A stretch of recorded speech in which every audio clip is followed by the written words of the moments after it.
In market news now, China led Asian stocks lower in cautious trading before the Federal Reserve's chief's congressional testimony. Investors remain disappointed with Beijing's failure to issue new and specific economic support measures. The view was also reflected in US-listed Chinese stocks, which earlier suffered their biggest decline in 3 months. U.S. Federal Reserve Chair Jerome Powell faces legislators in 2 days of testimony and is sure to be questioned on whether the rates will really rise again in July and peak in between 5.5% or 5.75% range as projected. To talk to us about the latest when it comes to the markets, we are joined by Chantal Marks from F&B Wealth and Investment. Chantal, thank you so much for your time. What do you make of market sentiment ahead of Jerome Powell's testimony today and tomorrow? Well, we've had 2 very rough days on the market, and today is absolutely no different. If you look at the JSE so far today, deep in the red with all sectors actually treading water today. There are a few bright spots out there, but they're few and far between, and I think that can probably be applied to the rest of the global markets. I mean, we had a very negative day out in the Asia Pacific region today, particularly on the Hang Seng and in mainland China. With just apart from the fact that we're waiting for Chairman Powell, we're also quite nervous around what the Chinese economic growth outlook is going to play out as. Kind of trading between optimism and pessimism. The data is quite mixed. I think that's probably what's been the dominant theme over the last 3 days. Where are those bright spots? In which sectors or which particular stocks stood out to you? Yeah, so I mean, in South Africa specifically, the bright spots have actually been the very beaten down shares. I mean, the last 2 days, we actually had some good go forward momentum in financials. That's waned a little bit today. And then some stock specifics. So companies that may have disappointed on the outset when they released results, but are now making a bit of a comeback. Coming to mind immediately is Coronation Fund Managers. That stock seems to be gaining a little bit of momentum, at least having built a base at lower levels. And then Omnia also staging a little bit of a comeback today after a weekday of trading yesterday. One of the things I've been asking a lot of the analysts who've come on the show is, where are we when it comes to those US recession fears? Are you still pricing them in, or are they pushed further out, perhaps into early next year? It's probably the toughest question at the moment, because the US recession is supposed to come. It's supposed to have already been here.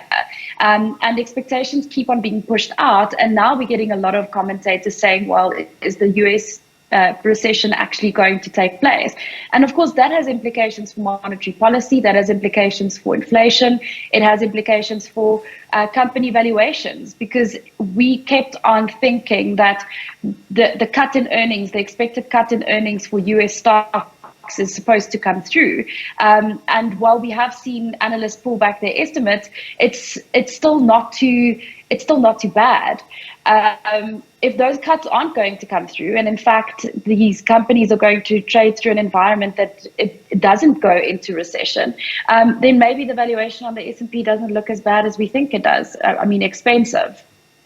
So let's talk about Standard Bank for a bit, or perhaps even some of the local banks. Yesterday, Standard Bank released their trading update, and I'm curious in terms of what do you make of the SA banks, at least until probably since February. I mean, they've had good conditions to benefit from healthy demand in credit, but you almost get a sense, at least when you look at the price performance, that they kind of get caught up in some of the negative news that tend to affect South Africa. Yes, so there's a balance when it comes to the banks. So you have rising interest rates that's really positive for banks. Obviously, when the credit cycle becomes a little bit hotter, that's also good for banks because they're able to lend more. But there comes a turning point where a weak economic growth environment and high interest rates actually start translating into weaker transactional growth and higher impairments.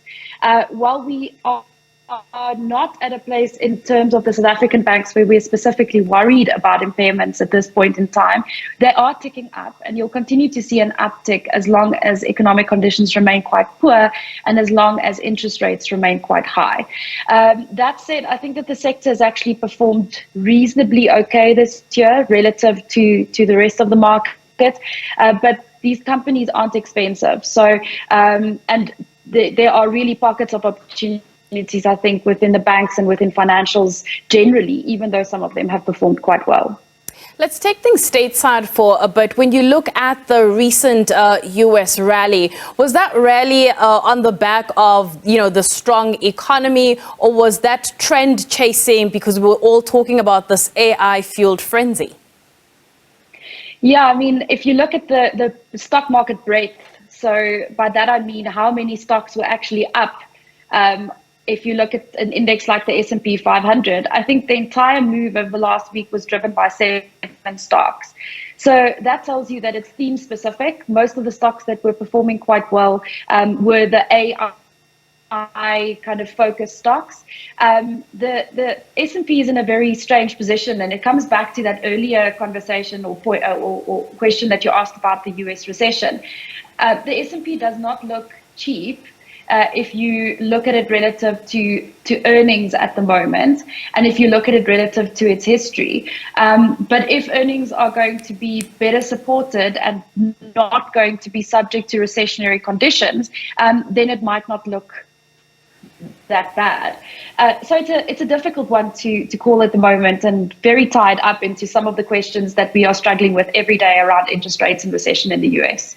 All right, Chantal, thank you so much for your time. Let's leave it there. That is Chantal Marks from FNB Wealth and Investment. Of course, tomorrow we've got the Bank of England's interest rate decision. We'll also be giving you some updates and feedback in terms of day one of Fed Chair Jerome Powell's testimony and what we can expect tomorrow, and any points that he does mention that have the potential to move markets, or at least give analysts an indication of where rates could be going. That is it from me.